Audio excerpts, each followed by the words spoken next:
श्री प्राणनाथ प्यारे की जय।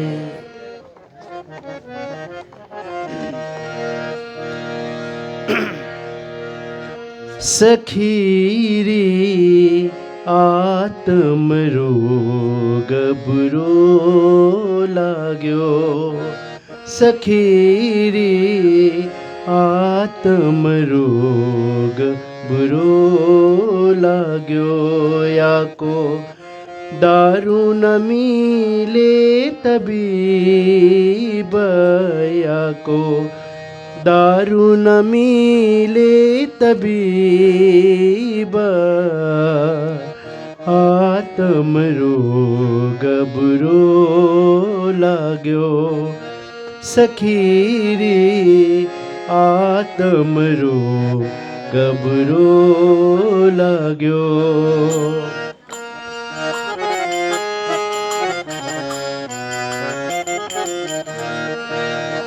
आत्म रोग कासो कहिए, आत्म रोग कासो कहिए। जिन पीठ दे पर आत्मा, आत्म रोग कासो कहिए। जिन पीठ दे पर आत्मा, ए रोग कैसे छो, ए रोग क्यों ए ना मिटे। जो लो ना देखे मुख ब्रह्म, आत्म रोग बुरो लाग्यो। सखीरी आत्म रोग बुरो लाग्यो। याको दारू न मिले तबीब, याको दारू न मिले तबीब, आत्म रोग बुरो लाग्यो। सखीरी आत्म रोग बुरो लाग्यो।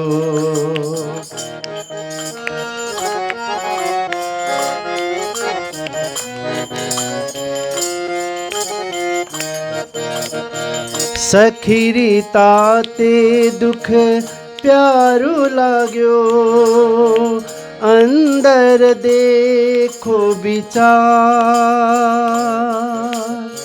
सखीरी ताते दुख प्यारो लाग्यो, अंदर देखो विचार। सो दुख कैसे छोड़िए, सो दुख कैसे छोड़िए। जासो पायो प्यूं मनुहार, आत्म रोग बुरो लाग्यो। सखीरी आत्म रोग बुरो लाग्यो।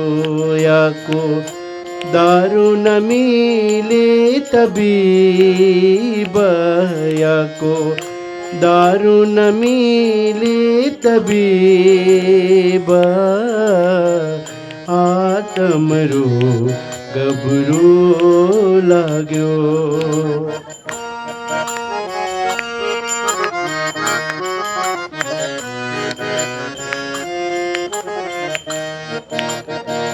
दुख से पीऊँ जी मिलसी, सुखे न मिलिया कोई।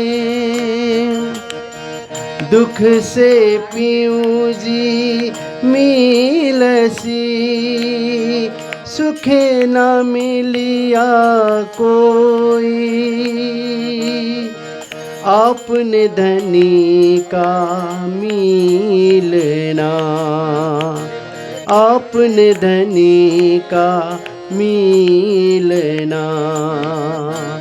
सो दुख से ही हो आत्म रोग बुरो लाग्यो। सखी रे आत्म रोग बुरो लाग्यो।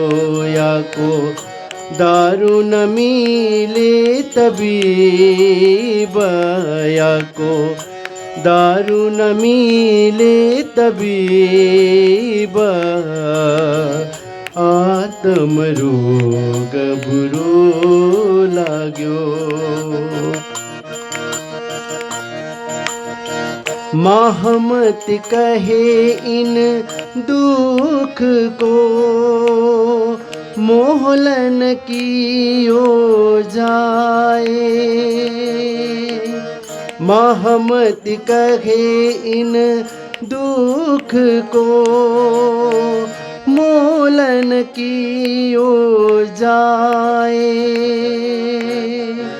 लाख बेर सिर दीजिए, लाख बेर सिर दीजिए तो भी सरवर ना आवे ताए। आत्म रोग बुरो लाग्यो। सखी रे आत्म रोग बुरो लाग्यो। या को दारू न मिले तबीब, या को दारू न मिले तबीब आत्म रोग बुरो लाग्यो। सखी रे आत्म रोग बुरो लाग्यो। सखी रे आत्म रोग बुरो लाग्यो। बोलो श्री प्राणनाथ प्यारे की जय। श्री परमात्मने नमः। श्री गुरु चरण कमलेभ्यो नमः। आनन्दकन्दं प्रभुदेवचन्द्रं ब्रजे स्वरूपेण पुरापि जातं। प्रविश्य प्राप्तं प्रियप्राणनाथं परेशपूर्णं सततं नमामि। ब्रह्मप्रियाजा गरणाय जात सर्वस्वपाता भवसिन्धुत्राता विज्ञानदाता निज धर्मधाता दिनैकबन्धो शरणं प्रपद्ये। दिनैकबन्धो शरणं प्रपद्ये। मंगल कृष्ण प्रणाम है, मंगल धर्म प्रकाश, मंगल सुंदर साथ है, मंगल धाम उजास। मंगल सुंदर साथ है, मंगल धाम उजास। बोलो वृंदावन बिहारी लाल की, श्री निजानंद स्वामी की, श्री प्राणनाथ प्यारे की, महारानी बैजुराज की, महाराजा छत्रसाल की, गुरुजी मंगलदास महाराज की, गुरुजी जुगलदास महाराज की, श्री कृष्ण प्रणामी धर्म की, तीनों पुरी धाम की, सर्व सुंदर साथ की।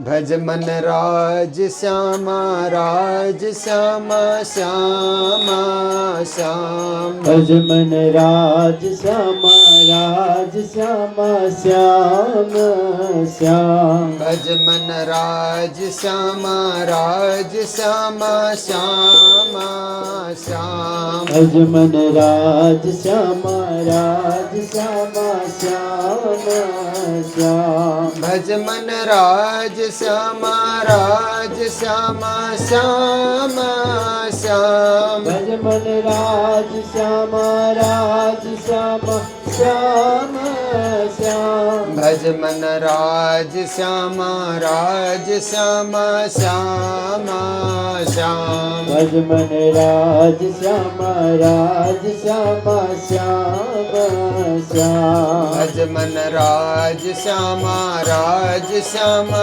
श्यामा श्याम भज मन राज श्यामा राज श्याम श्याम श्याम बोलो सतगुरु महाराज की।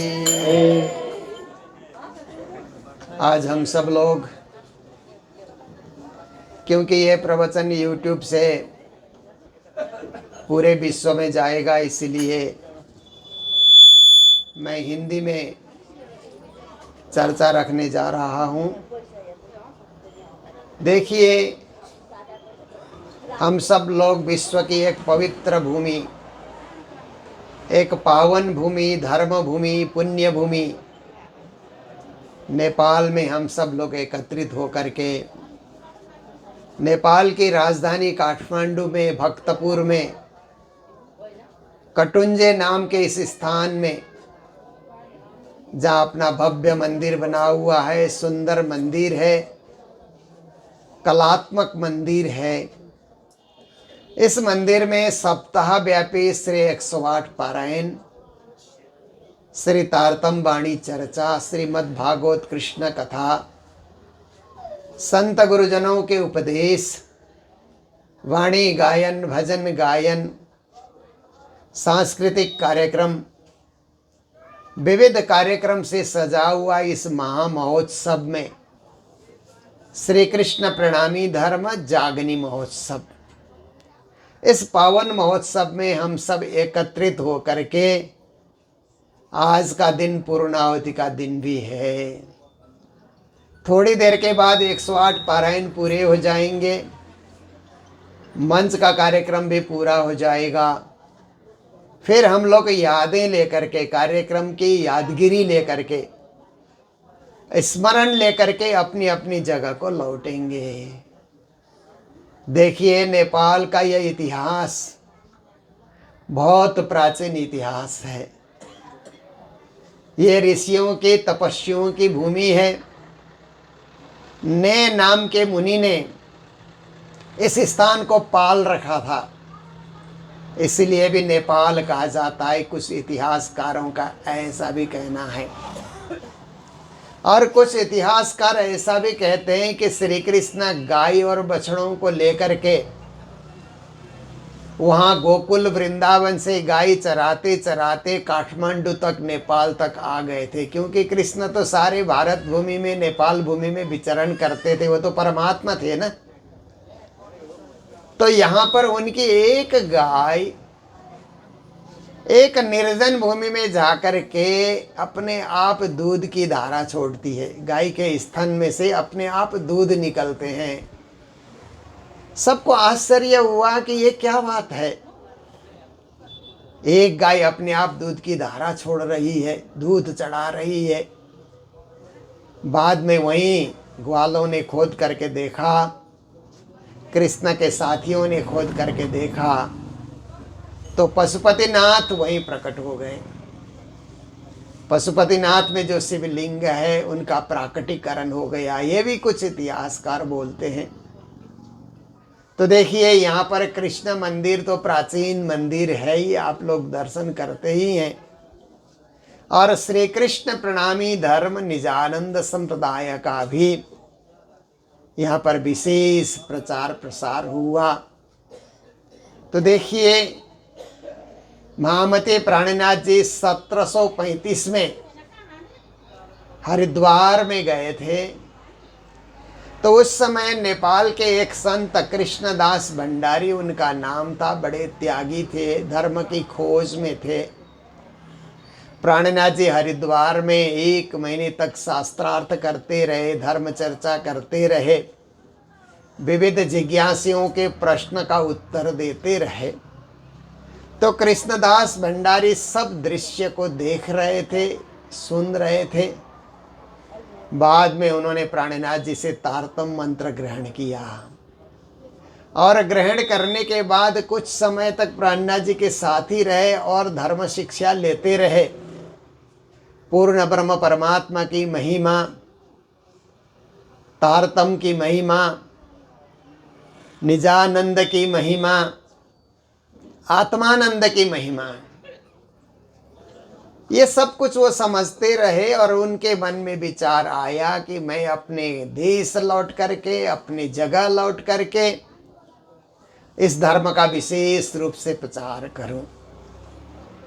तो हरिद्वार से पहाड़ पर्वत चलते हुए, तब तो अब मैदान का रास्ता था नहीं, पहाड़ों में से ही छोटे छोटे मार्गों में से होकर के हरिद्वार जाया जाता था। लौट करके आए और दैलेख में उन्होंने कुछ जागनी की, ऐसा इतिहास मिलता है। उसके बाद फिर काठमांडू में यहाँ के जो राणा शासक थे, वे अपने ब्राह्मण को, जो संजेल परिवार के ब्राह्मण थे, उनको रसोइया के रूप में लेकर के काशी गए हुए थे। और काशी से ही उन संजेल को पद्मावतीपुरी धाम दर्शन करने का मौका मिला। तो वहाँ से जागनी होकर के आए और उन्होंने काठमांडू में धर्म की जागनी की, ऐसा भी इतिहास मिलता है। तो पश्चिम नेपाल में कृष्णदास भंडारी द्वारा जागनी हुई और काठमांडू में संजेल परिवार के द्वारा जागनी हुई। और पूर्व नेपाल में फुंगुआ आठराई बोलते हैं, जहाँ से गंगापुर जाकर के माताजी लक्ष्मीबाई ने तारतम ग्रहण करके वहाँ जागनी की।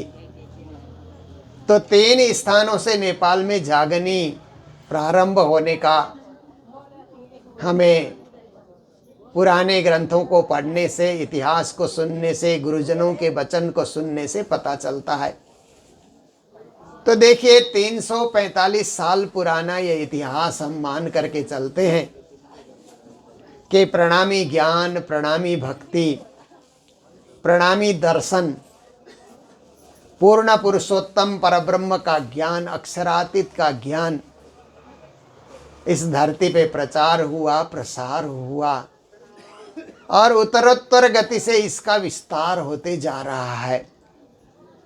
ऐसे हमारे मंदिर, पुराने पुराने मंदिर भी हैं, पर राणा शासन काल में झंडे, पंडे और तारतम्य, ये 3 को प्रतिबंध लगाया था राणा लोगों ने। जो झंडा उठा करके चलते हैं, कबीर संप्रदाय इत्यादि संत मत के जो लोग हैं, जो ज़्यादा पंडागिरी करते हैं, पुरोहित्य करते हैं और जो तारतम का प्रचार करते हैं, इनको प्रतिबंध किया हुआ था। तो इस देश में धर्म को बचाने के लिए कई लोग बंदी भी हुए, जेलों में भी डाला गया, हाथकड़ी भी लगाया गया, उनको मारा भी गया, पीटा भी गया, पीठ से पीठ जोड़ करके उनको बांध करके एक जगह से दूसरी जगह तक लाया भी गया। बड़े कष्ट सहन किए उन्होंने अपने धर्म को बचाने के लिए, अपने गुरु मंत्र को बचाने के लिए, गुरु ग्रंथ को बचाने के लिए। और देखिए हमारे बहुत सारे हस्तलिखित स्वरूप साहिब उस समय राणा लोगों ने जब्त किया। तो आज कुछ लाइब्रेरी में भी हमारी वाणी मिलती है। पर देखिए सत धर्म का प्रचार कभी रुक न सकेगा, बादल में अधिक देर सूर्य लुक न सकेगा। हमारे सतना के महंत थे कृष्णमणि महाराज, उनकी रचना है। उन्होंने एक भजन में, इस भजन में बताया कि आखिर सत्य छुपाओ तो कब तक छुपेगा, सत्य तो प्रगट ही होगा ना एक दिन। सत्य धर्म को कोई कितना छुपाने के लिए कोशिश करे, सत्य छुपता नहीं है।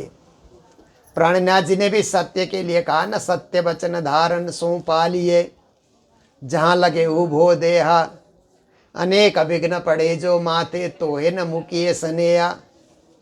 कहते हैं आप सत्य से जुड़े, सत्य से आपका संपर्क हो गया सत्य धर्म का आपने पालन किया तो पालन करते रहिए, करते रहिए। विघ्न बाधाएं आएंगे, लोग आपको उस भक्ति से डिगाने वाले बहुत मिलेंगे। कलियुगी लोग बहुत मिलेंगे जो धर्म से आपको वंचित करने के लिए, धर्म से आपको दूर करने के लिए, आपकी निष्ठा से आपको विचलित करने के लिए बहुत से अधार्मिक लोग आपको मिलेंगे। मार्ग कठिन है, सत्य का मार्ग कठिन है, जटिल है, तलवार की धार के समान है, उस पे चलना। प्राणनाथ जी कहते हैं फिर भी चलिए। कठिनाई आएंगे, विघ्न आएंगे, बाधाएं आएंगे, समस्याएं आएंगी, पर आपको घबराना नहीं है। आपको तो शांति से अपने धर्म की दृढ़ता को पालन करते हुए बिना हिले डोले, पक्का हो करके, सच्चा हो करके, पक्का हो करके, दृढ़ हो करके आपको अपने धर्म का पालन करना है, प्रतिपालन करना है। सत्यमेव जयते नानृतम, ये उपनिषद का वाक्य है ना। अंत तो गत्वा सत्य ही विजयी होता है, झूठ फरेब ये कभी विजयी नहीं होता। ये विजयी नहीं होते हैं क्योंकि झूठ एक दिन झूठ ही होकर के रहेगा, सत्य हमेशा विजयी रहेगा। इसीलिए हमें कभी भी जीवन में ऐसा वक्त आए कि हमारे सामने एक तरफ झूठ है, एक तरफ सच है, हमको पसंद करने के लिए कोई कहे कि आप किसको पसंद करते हो, तो आपको सत्य को ही पसंद करना है, सत्य को ही चुनना है, सत्य के राह पे ही चलना है। झूठ के राह पे चल करके हम उलझ जाएंगे, फंस जाएंगे, जन्म जन्मांतर के चक्कर में जाएंगे, यमपुरी जाएंगे, यम यातनाओं को सहन करना पड़ेगा। सत्य का मार्ग जरूर कठिन है, परंतु एक दिन हम परमधाम पहुँचेंगे, राज्य के चरणारविंद में होंगे, 25 पक्ष परमधाम का आनंद लेते रहेंगे। आज थोड़ा कष्ट उठाएंगे तो बाद में आनंद ही आनंद हमको मिलता रहेगा। झूठ के मार्ग में आज थोड़ा आपको आराम मिलेगा, परंतु अंत में जाकर के दुख ही दुख है, कष्ट ही कष्ट है, जन्म मरण का चक्कर ही चक्कर है। तभी प्राणनाथ जी महाराज ने कहा सत्य व्रत धारण सो पालिए। सत्य एक व्रत है, सत्य केवल एक गाने की चीज़ नहीं है, सत्य धारण करने की चीज़ है। जीवन में उसको उतार लेना, गहराई में उतार लेना। देखिए, जिस बात को आप गहराई में उतारते हैं ना, आप भूलते ही नहीं है। जिस बात को ऊपर ही ऊपर आप देखते हैं, दिमाग के ऊपर ही सतह तक रखते हैं, वो भूल जाते हैं आप।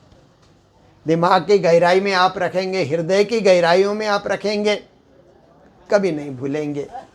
तो सत्य को रखने के लिए हृदय ही एक अच्छा आसन है, क्योंकि सत्य ही परमात्मा का नाम है ना। श्रीमद् भागवत के महात्म्य में आप क्या सुनते हैं, हमेशा सुनते हैं ना।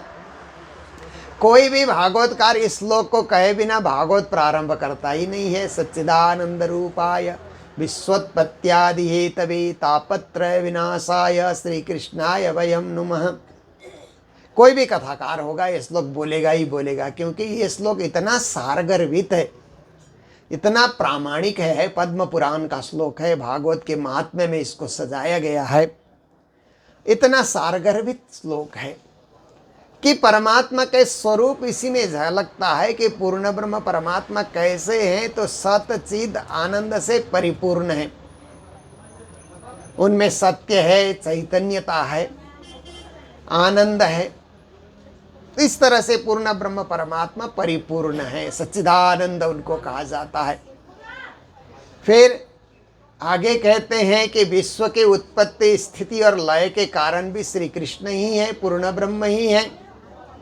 तीनों प्रकार के ताप, आदि दैविक, आदि भौतिक, आध्यात्मिक ताप मिटाने वाले भी श्री कृष्ण ही हैं।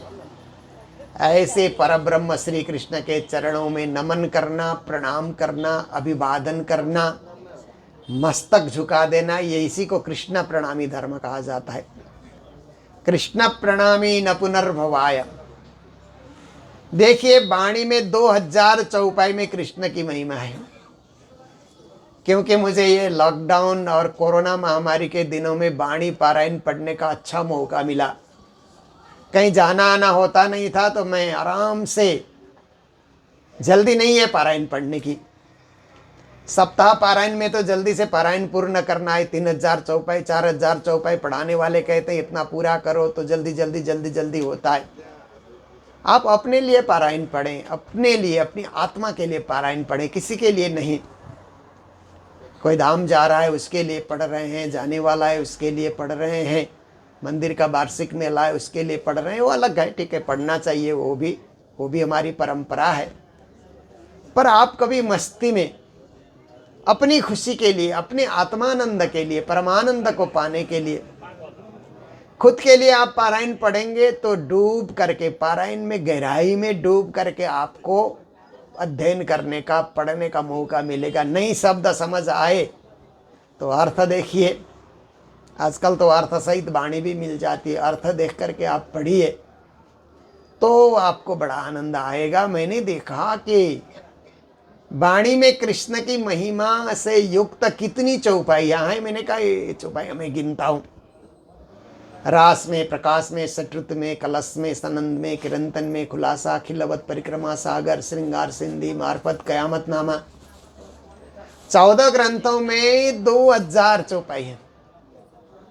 2000 चौपाई में श्री कृष्ण की महिमा है। और हमारा महामंत्र भी कृष्ण नाम से प्रारंभ होता है, क्योंकि पूर्ण ब्रह्म परमात्मा का नाम कृष्ण है, उन्होंने स्वयं बताया। और जितने भी नाम हैं उनके उपाधि नाम हैं। उनके नाम को संबोधन करने के लिए, क्योंकि एक सांस्कृतिक परंपरा होती है ना, संस्कृति संपन्न परंपरा से जो दीक्षित होता है, किसी महान व्यक्ति को उनके नाम से नहीं बुलाया जाता, उपनाम से बुलाया जाता है। इसलिए सखियां भी कृष्ण कृष्ण नहीं करते, राज जी। हमारे दिल में राज करने वाले, हमारे दिल में प्रकाश भरने वाले, हमारे दिल में दिल की धड़कन चलाने वाले, राज राज राज। तो इस तरह से राज नाम से उनको पुकारा जाता है। पर महामंत्र की बात जब आती है, जहां महामंत्र की बात आती है तो मंत्र तो परमात्मा के नाम से ही तो बनता है, बिना उनके नाम मंत्र बनेगा ही नहीं। जिसका भी, किसी भी देवता का मंत्र आप देखिए तो उस देवता का नाम होता ही है। शिव जी का मंत्र है तो शिव का नाम होता है, देवी का मंत्र है तो देवी का नाम होता है, कोई भी विष्णु भगवान का मंत्र है तो विष्णु का नाम होता है। कृष्ण मंत्र है तो कृष्ण का नाम रहेगा ही रहेगा। तारतम मंत्र में कृष्ण नाम है। अति पावन नाम, अति पवित्र नाम, जगत को तारने वाला नाम, केवल जगत को तारने वाला नहीं, परम धाम के उस 25 पक्ष को भी झलझला करने वाला ऐसा परम नाम, निज नाम महामंत्र है। तो ऐसे निज नाम में श्री कृष्ण का नाम आता है जो सच्चिदानंद स्वरूप हैं। तो सच्चिदानंद स्वरूप परब्रह्म श्री कृष्ण को जानना, मानना, उनके धाम को पाना, उनके यथार्थ को समझना, यही श्री कृष्ण प्रणामी धर्म का महत्व है। और प्राणनाथ जी ने वाणी प्रारंभ की ना तो रास से शुरू की। रास श्रीमद् भागवत का 10वें स्कंद का 29 से 33 अध्याय का प्रसंग है ना। श्रीमद् भागवत आप पढ़िए तो 29 अध्याय से 33 अध्याय को रास पंचाध्यायी कहा जाता है। भागवतकार कहते हैं यही भागवत की आत्मा है, बाकी तो सब शरीर है भागवत का। भागवत की आत्मा रास पंचाध्याय में छुपी हुई है। तो प्राणनाथ जी ने उसी रास की आत्मा को अपनी वाणी के शुभारंभ में सजाना चाहा और रास से उन्होंने वाणी लिखी, वाणी का प्रणयन किया। ऐसे तो शिष्यों से लिखवाया उन्होंने, खुद अपने से तो नहीं लिखे, वो ध्यानस्थ होते थे। जब भी वाणी उतरती थी प्राणनाथ जी ध्यानस्थ होते थे, ध्यान मग्न हो जाते थे, मूल स्वरूप में एकाकार हो जाते थे। जोश उनमें उतर आता था, आवेश उतर आता था और वाणी उतरती थी। तो ऐसे दिव्य वाणी, अखंड वाणी, जो भी 18,000, मूल रूप से 18,000 चौपाइयाँ हैं, पर कुछ चौपाइयों का हिंदी गुजराती अनुवाद होने से 18,758 चौपाइयाँ हम लोग कहते हैं। तो ऐसे ये दिव्य वाणी क्या है कि सत्य की व्याख्या है, सत्य की व्याख्या है। सत्य ही परम धाम है, सत्य ही पूर्ण ब्रह्म परमात्मा है, सत्य ही 25 पक्ष है और उसकी व्याख्या इस वाणी में दी गई है। तो सत्य की व्याख्या इस वाणी में भरी पड़ी है। और सत्य की व्याख्या हमारे पूर्वीय शास्त्रों ने किस प्रकार से की व्याख्या प्राणनाथ जी ने की, क्योंकि प्राणनाथ जी की वाणी में पूर्वीय दर्शन का रहस्य भी मिल जाता है। अध्ययन करने वाले लोग पाते हैं, केवल वाणी मात्र पढ़ेंगे तो उनको बहुत पता नहीं होता है, पर वाणी के साथ शास्त्रों को भी मिलान करके पढ़ेंगे तो कहीं न कहीं दर्शन, कहीं न कहीं उपनिषद, कहीं न कहीं गीता भागवत की बात वाणी में झलकती है। फिर प्राणनाथ जी महाराज ने देखा कि सत्य केवल पूर्वीय दर्शन में नहीं है, सत्य तो पाश्चात्य दर्शन में भी है। सूर्य केवल नेपाल और भारत में उदय नहीं होते हैं, सूर्य तो अरब देश में भी उदय होते हैं, सूर्य तो अमेरिका और इंग्लैंड में भी उदय होते हैं। तो क्या सूर्य केवल नेपाल और भारतवासियों के हैं क्या? ऐसी बात तो नहीं है ना। जब तक सूर्य का प्रकाश नेपाल और भारत में है तब तक हम लोग आराम से दिन भर काम करते हैं। जब सूर्य अरब कंट्री में चले जाते हैं तो हम लोगों का शाम का सोने का समय हो जाता है। पर अरब वाले उसी सूर्य को आफताब कहते हुए सूर्य की धूप को सेकते हैं। हम लोग जैसे सूर्य में बैठते हैं, सूर्य की रोशनी लेते हैं, सूर्य से ऊर्जा लेते हैं, ऐसे अरबी लोग भी सूर्य से ऊर्जा ले रहे हैं, प्रकाश ले रहे हैं, उसका फ़ायदा उठा रहे हैं, सोलार प्लांट लगा लेते हैं। देखिए आनंद का वो लोग भी उपभोग करते हैं। जब सूर्य फिर पश्चिमी मुल्क में अमेरिका में सूर्य चला जाता है तो अमेरिका लोग सन करके सनराइज कहते हुए, सनसेट कहते हुए, सन्नी डे कहते हुए वो लोग भी सूर्य का आनंद ले रहे हैं। तो सूर्य केवल हिंदुओं के हैं ऐसी बात नहीं है। सूर्य मुसलमान के भी हो गए, सूर्य ईसाई के भी हो गए, सूर्य यहूदी के भी हो गए, सूर्य पारसी के भी हो गए, सूर्य सारे विश्व के हो गए। ऐसे ही पूर्ण ब्रह्म परमात्मा भी केवल हिंदुओं के हैं ऐसी बात नहीं है। पूर्ण ब्रह्म परमात्मा तो अनल हक करके इस्लामियों के भी हैं, वन गॉड वन रिलीजन करके ईसाइयों के भी हैं। पूर्ण ब्रह्म परमात्मा तो सब सारी सृष्टि के मालिक हो गए ना, सबके स्वामी, सर्वेश्वर, सर्वनियंता, सर्व साक्षी, ओमनिसिएंट, ओमनीपोटेंट, ओमनीप्रेजेंट ऐसे करके कहा जाता है ना। तो ऐसे पूर्ण ब्रह्म परमात्मा की व्याख्या और सत्य की व्याख्या प्राणनाथ जी ने पाश्चात्य धर्म ग्रंथों से भी उन्होंने लिया, कतेब धर्म ग्रंथों से भी उन्होंने लिया, इंजिल से भी लिया, जंबूर से भी उन्होंने लिया, तोरत से भी उन्होंने लिया, फिरकान से भी उन्होंने लिया, गीता से भी उन्होंने लिया, वेद से भी उन्होंने लिया, वेदांत से भी उन्होंने लिया, भागवत से भी उन्होंने लिया कि मालिक सबका एक है। ये कोई छोटी मोटी बात नहीं है। छोटे से दायरे में छोटी सी विद्या पढ़ा हुआ व्यक्ति को ये बात कहेंगे न तो वो मानेगा नहीं, बोलेगा हम नहीं मानेंगे इस बात को।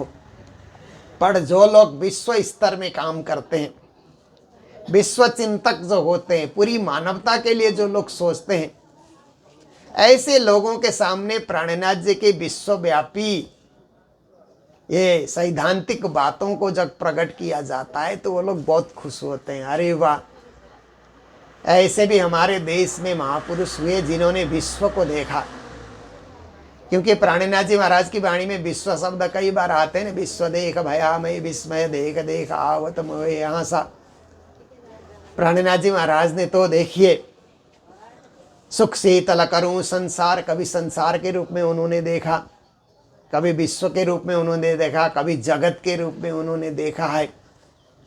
तो इस तरह से विश्व मिली सब करने दीदार, सारा विश्व पूर्ण ब्रह्म परमात्मा के दर्शन कर रहा है। तो यहाँ भी आप देखते हैं कि प्राणनाथ जी महाराज की वाणी में कहीं न कहीं विश्व शब्द छुपा हुआ है। तो ये इसलिए छुपा हुआ है कि प्राणनाथ जी की नज़र केवल नेपाल भारत में ही नहीं है, उनकी नज़र पूरी सृष्टि में है, उनकी नज़र क्षर अक्षर अक्षरातीत तक है, उनकी नज़र उससे भी परे है, उससे भी आगे है। इसलिए ऐसे महामती प्राणनाथ जी, महान ज्ञान के सागर प्राणनाथ जी महाराज की वाणी को समझने के लिए अपना दिमाग में विश्व स्तर का बनाना पड़ेगा। जैसे कोई यूनिवर्सिटी में पढ़ने जाता है ना, तो यूनिवर्सिटी में पढ़ने की योग्यता हासिल करके ही जाना होगा ना। एमए की डिग्री लेने के लिए जा रहा है तो कम से कम ग्रेजुएशन करके जाना पड़ेगा। ऐसे यूनिवर्सिटी पढ़ने जाएगा तो कुछ समझ नहीं आती है उसको, पर वो बीए लेवल तक पढ़ करके एमए पढ़ने के लिए यूनिवर्सिटी गया है तो लेक्चरर लोग, वहाँ के प्रोफेसर लोग जो पढ़ाते हैं पूरी समझ जाएगा। इसी तरह प्राणनाथ जी महाराज की वाणी को समझने के लिए पहले अन्य दर्शन ग्रंथ को, अन्य धर्म ग्रंथों को पढ़ करके फिर वाणी पढ़े तो हमको पता लगेगा कि प्राणनाथ जी कितनी ऊंची बात कर रहे हैं, कितनी गहरी बात कर रहे हैं, कितनी गंभीर बात कर रहे हैं, तब हमको पता लगता है। तो ऐसे श्री प्राणनाथ जी महाराज को जिन्होंने सत्य व्रत धारण सौंपा लिए, हमें कहा सत्य को धारण करो, पालन करो, जहाँ लगे उबो देया, जब तक शरीर खड़ा है सत्य से वंचित न हो, रहो सत्य से हटो नहीं। आजकल के हमारे सुंदर साथ बहुत जल्दी सत्य से हट जाते हैं। कोई आकर के कहे कि निज नाम श्री कृष्ण जी ये मंत्र नहीं है, तो अच्छा नहीं है, फिर ठीक है, क्या है ये है, फिर दूसरा जपने लग जाते हैं। अरे इतना आपका ईमान जल्दी डोल जाएगा कि कोई साधारण आदमी आकर के आपको कह दे और आपके मन मस्तिष्क को घुमा दे। आप हस्तलिखित स्वरूप साहिब देखिए, प्राणनाथ जी महाराज के समय के स्वरूप साहिब भी मिलते हैं, पद्मावतीपुरी धाम में है। उसके बाद में स्वरूप साहिब लिखे गए सब स्वरूप साहिब में आप देखिए कि हमारी परंपरा क्या है, हमारा 400 साल का इतिहास क्या है, हम किस धरातल पे खड़े हैं, किस परंपरा के हम अनुयायी हैं, किस गुरुकुल के हम हैं, किस खानदान के हम हैं। ये सब चीज़ देखने की बात होती है, समझने की बात होती है। साधारण व्यक्ति आकर के आपके ईमान को इधर उधर घुमा दे, आपका ईमान डोल जाए, ये आप सत्य से जुड़े ही नहीं हैं, कृष्ण से आप जुड़े ही नहीं है, परिणामी भक्ति से आप जुड़े नहीं, निजानंद से आप जुड़ाव ही नहीं हुआ। जब हमारा जुड़ाव हो जाता है तो हम 400 साल के इतिहास को जीवंत करने के लिए हम तत्पर हो जाते हैं। फिर वो इतिहास को हम अपने आप उसको सजग कर देते हैं। तो ऐसे जो मेले होते हैं ना, तो ऐसे मेले में हमें जागने का, फिर से रिचार्ज होने का। मोबाइल का ज़माना है तो मोबाइल का चार्ज जब ख़त्म होने लगता है तो रिचार्ज किया जाता है ना उसको। ऐसे ही ऐसे मेले में आकर के रिचार्ज हो करके अपने सत्य भक्ति से, सत्य धर्म से, सत्य ज्ञान से, सत्य परंपरा से, सत्य इतिहास से हमें फिर से जुड़ने का, फिर से कायम होने का, फिर से कर्तव्य निष्ठ होने का हमें मौका मिलता है। तो इस बार का ये 108 पारायण बहुत ही सुंदर रीत से चलता है। ब्रह्म मुनि जब पारायण पढ़ते हैं ना, बड़ा आनंद आता है। उनका नाम ही बदल जाता है ना, ऐसे तो हम सुंदर साथ कहते हैं। जब पारायण पढ़ने बैठते हैं तो ब्रह्म मुनि, ब्रह्म से जुड़ाव उनका, मुनि बन करके, ऋषि बन करके, ऋषि मुनियों का सा उनका जीवन होता है। दिन भर अध्ययन करते रहना, यावत जीवेत अधीयते विप्र कहते हैं ना। ज्ञानियों को जीवन काल तक पढ़ते रहना चाहिए, अध्ययन करते रहना चाहिए। तो पारायण पढ़ते रहना, राज्य से जुड़ाव बनाए रखना, राज्य से अलग न होना, विलग न होना, उनसे एकदम एक भक्तिनिष्ठ होकर के उनमें लगे रहना। और ये वाणी ब्रह्म सृष्टि के लिए तो राज्य का पत्र है। जैसे कोई एक प्रियतमा है, अपने प्रीतम का पत्र आता है तो बार बार पढ़ते रहती है ना, जितने बार पढ़ो उतने बार आनंद आता है। आजकल पत्र का उदाहरण न दे करके मैसेज का उदाहरण दिया जाए। अपना कोई प्रियजन मैसेज करेगा तो आप बार बार पढ़ते रहोगे ना, जितने बार पढ़ोगे उतने बार अच्छा लगता है। ऐसे ही राज्य का मैसेज है इस वाणी में। जितने बार पारायण पढ़ेंगे उतना ही आनंद आएगा। और पढ़ें और पढ़ें, पढ़ते ही रहें, आज भी पढ़ें, कल भी पढ़ें, परसों भी पढ़ें। ये हमारा जुड़ाव है, ऐसा जुड़ाव हमारा बना रहे और इस जुड़ाव से हम जुड़े रहें, ये हमारा परम कर्तव्य होगा। तो अनेक विघ्न पड़े जो माथे तोय न मुकिए सने। श्री जी ने कहा बाधाएं अनेक आएंगी, भक्ति करने में, धर्म करने में बाधा डालने वाले भी बहुत आएंगे, फिर भी हमारी भक्ति नहीं छूटनी चाहिए, हमारा स्नेह नहीं भंग होना चाहिए। हम एकाकार होकर के राज्य के चरणों में लगे रहें, सदा लगे रहें, और मरते दम तक राज राज धनी धनी पिया पिया और निज नाम श्री कृष्ण जी। ये जो महावाक्य है ना, 16 महामंत्र वाला महावाक्य है, महामंत्र है, ये रटन जिह्वा से चलता रहे। कह ले प्रभु नाम हरि रसना, फिर अंत समय में हिली न हिले। जिह्वा जब तक हिलती रहेगी ना, राज राज धनी धनी पिया पिया तू ही धनी धनी, श्यामा श्याम अपना धनी श्री श्यामा श्याम अपना बासा है निज धाम, यही शब्दों को हमें रटते रहना है और जीवन को पवित्र बनाना है। तो मैं अधिक समय लेना नहीं चाहूँगा, क्योंकि अभी पूर्णाहुति का समय भी हो रहा है। पूर्णाहुति के बाद फिर मंच का भी कुछ कार्यक्रम होगा, विदाई का कार्यक्रम होगा, जो कुछ भी होगा। मैं कटुंजे के, काठमांडू कटुंजे के जो सुंदर साथ हैं, इस मंदिर से जुड़ाव रखने वाले सुंदर साथ, उनको हृदय से धन्यवाद देना चाहता हूँ कि आपकी तपस्या पूरी हुई, आज आपको सर्टिफिकेट मिला। क्योंकि आज 7वें दिन है, दो बार आपके जो पारायण की तिथियां हैं वो बदल गई, कोरोना महामारी ने बदल दिया, फिर भी आप लोग लगे रहे, दृढ़ प्रतिज्ञ होकर के लगे रहे कि देयम पातयेहम वा कार्यम साधयेहम, कार्य करके रहेंगे। शरीर में कितना ही कठिनाई आ जाए, हम 108 पारायण करके रहेंगे। तो आप लोगों की दृढ़ प्रतिज्ञा का प्रतिफल है कि 108 पारायण पूर्ण हो रहा है। पूर्णाहुति का आनंद हम लोग ले रहे हैं। संत गुरुजन पधारे, आनंद मंगल छा गया, कथा कीर्तन से पंडाल भर गया, भंडारे के मेले की शोभा हो गई, और आप लोगों ने शोभा यात्रा निकाल करके मंदिर की शोभा बढ़ाई, धर्म की शोभा बढ़ाई।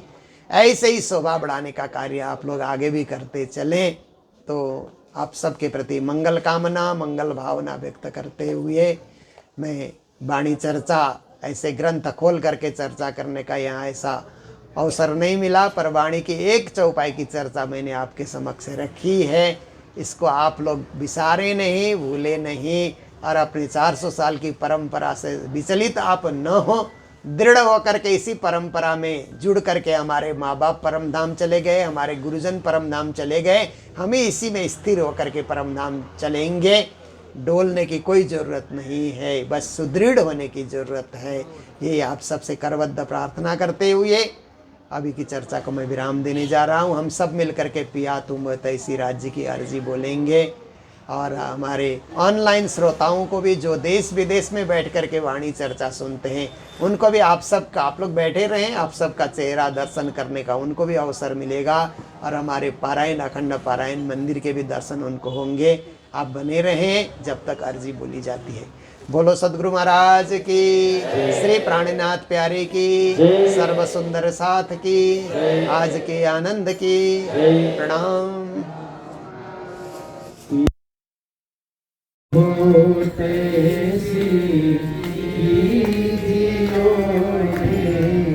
अर्ज करूं मेरे केवली, हम जैसे तो जीना करो मेरा, तड़प तड़प जाए जीवनी, जीवा तो जीवे नदी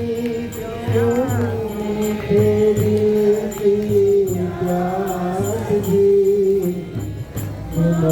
बिना में न सुख हूँ पिया, तुम हो मेरे आसरी, आसरी तो करूँ पिया, जो कोई दूसरा होएगी, सब विद पिया जी समारा था दीना, रहन जात रोए रोए जी, जन्म आए होती पिया सो तुम देखत कीजिए, जब तुम आप दिखाओगे तब देखोगे नैना भाई।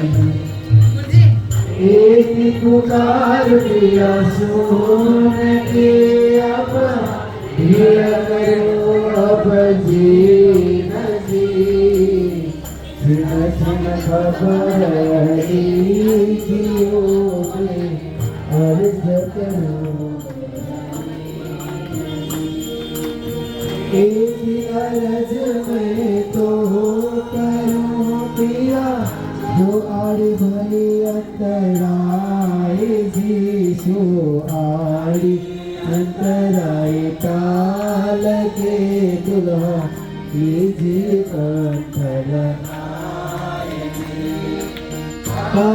लगाए कंठ सो पिया, कीजिए हास विलास जी।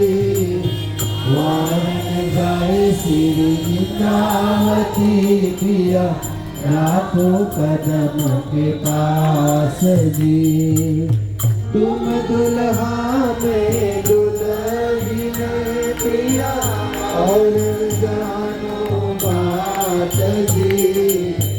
इस पसो सेवा करो पिया, जब हमको साक्षात जी।